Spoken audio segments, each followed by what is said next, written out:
Fala galera da Rede Coxa, tudo bem? Estamos aqui mais uma vez para fazer um vídeo aí pós-jogo, uma análise dessa última partida contra o Atlético Mineiro, que acabamos sendo derrotados dentro do Couto Pereira por 1-0.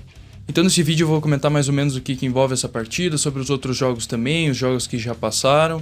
E vamos entender aí o que envolve essa derrota que rompeu o nosso crescimento no campeonato, já que vimos de 3 resultados positivos, com 2 vitórias e um empate. Bom, acho que o primeiro fator que envolveu essa partida foi a lesão do Neilton já na partida contra o Botafogo.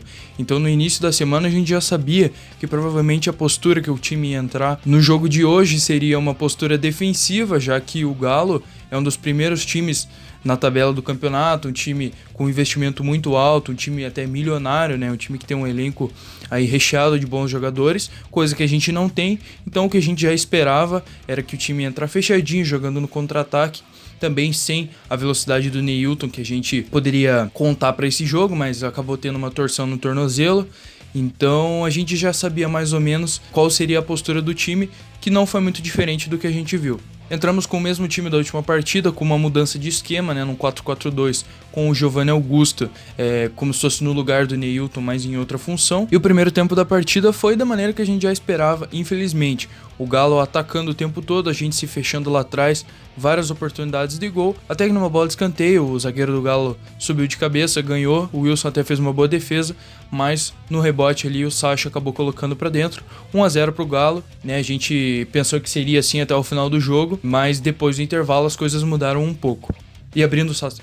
Então o Igor Jesus entra aí no início do segundo tempo no lugar do Galdesani, tentando fazer uma linha de 3 atacantes e ir para frente. E é interessante perceber que o Jesus entrou pela primeira vez nesse ano como centroavante de origem, centroavante fixo, porque muito se critica o Jesus pela falta de velocidade ou falta do 1 contra 1 que ele tem, mas realmente essa não é a função dele. E uma das principais valias dele é a proteção de bola, o que ele fez muito bem hoje depois que entrou na partida. Então o Jorginho acabou abrindo o Sassá na ponta para fazer essa função. Ele também não é um ponta, também é um centroavante, mas é um jogador com um pouco mais de velocidade que deveria também fazer essa função melhor que o Jesus.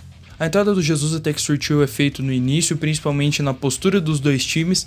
A gente percebeu que o jogo estava mais de igual para igual e não totalmente posse do Galo, igual como foi no primeiro tempo. Mas a mudança principalmente foi depois da entrada do Hugo Thomas no lugar do Giovanni Augusto. Eu particularmente não tinha entendido essa mudança, já que o Giovanni Augusto era o jogador que estava criando algumas jogadas, dando alguns passes e tentando ali fazer essa função de criação no meio de campo, mas ele foi substituído pelo Hugo Thomas, que teoricamente é um volante marcador. Mas na prática, o Hugo Thomas entrou muito bem, um jogador que demonstrou ter também características ofensivas, jogando até mais ofensivamente do que o próprio Matheus Bueno, que a gente já esperava um pouco dessa função dele dentro de campo, e o Hugo Thomas como um volante que a gente esperava que fosse mais marcador, entrou aí no lugar do Giovanni Augusto, mas também mostrou que pode ter essa característica. Então o que a gente viu pro restante da partida foi o Coxa chegando muitas vezes no contra-ataque, tendo oportunidades, principalmente com o Robson, mas em alguns lances mostrando também a limitação de alguns desses jogadores,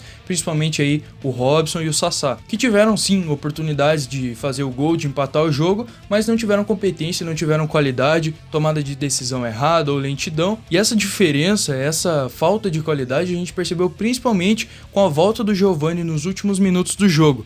O jogador que a torcida tem uma expectativa, que eu particularmente achava que não voltaria tão bem por ter ficado tanto tempo fora, mas realmente entrou querendo o jogo, pedindo a bola o tempo todo e mostrando qual que é a função que a gente espera que ele desempenhe, de abrir o jogo, de buscar o passe mais difícil, coisa que ele fez muito bem hoje. Então praticamente foi imperceptível que ele estava voltando de lesão, porque realmente entrou muito bem na partida, sendo aquele Giovanni que a gente espera que ele seja nesse ano. Mas infelizmente os passes bons dados pelo Giovanni ou até mesmo pelo Jesus, abrindo algumas jogadas pelo meio de campo depois da proteção de bola, não surtiram efeito, porque realmente o Robson e o Sassá não fizeram uma boa partida, principalmente ali no 1 contra 1, que faltou bastante. Tivemos boas oportunidades de chegar à frente, claro que em algumas também não tivemos sorte. Posso citar também uma oportunidade aí que o Robson chegou de cabeça, o goleiro deles espalmou e o Sassá acabou finalizando em cima do zagueiro. Mas o que ficou mais claro é a falta de qualidade desse elenco, desse ataque que a gente já está acostumado a ver.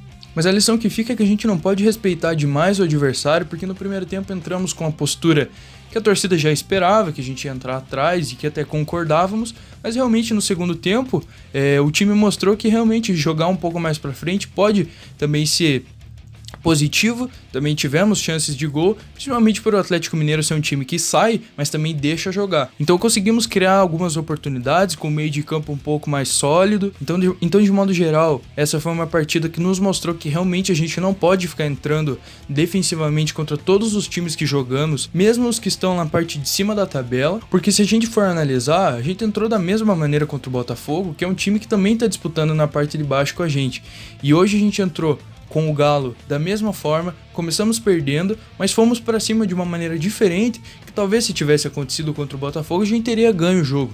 Então aí já são 2 partidas que a gente entra na postura errada e se subestima, o que impede que a gente conquiste o resultado um pouco melhor. Mas realmente a nossa expectativa para esse jogo não era muito alta, apesar de a gente lamentar as oportunidades que tem, infelizmente não temos peças e os homens de ataque do nosso time não têm tanta qualidade, mesmo criando oportunidades. Espero que a gente não sinta isso nas próximas partidas, porque acredito que esses jogadores que eu citei que fizeram boas partidas vão entrar no time titular, e aí não tem desculpa, né? Se o meio de campo funciona, o ataque tem que funcionar também. Não é só dizer que a bola não chega, porque realmente hoje chegou e os 2 homens de frente não souberam aproveitar as oportunidades aí geradas pelo meio de campo.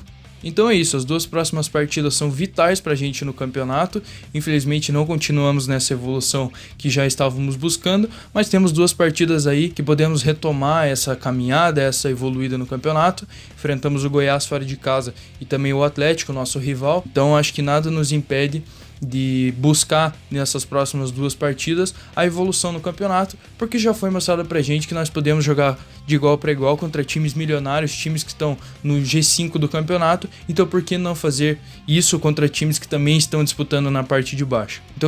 Então de certa forma eu fiquei feliz com o segundo tempo do time, demonstrou uma evolução, mas mostrou também que precisamos de reforços, outras peças, principalmente no setor do ataque, porque no meio de campo agora, com a volta desses jogadores, a gente já pode esperar coisas melhores para as próximas partidas. É isso aí, gente, valeu! Acompanhe a Rede Coxa durante a semana, se inscreva no canal e deixe seu joinha se gostou do vídeo. Também comente a sua opinião, o que você acha dessa partida, o que você acha que deve melhorar. E é isso aí, até a próxima e tamo junto!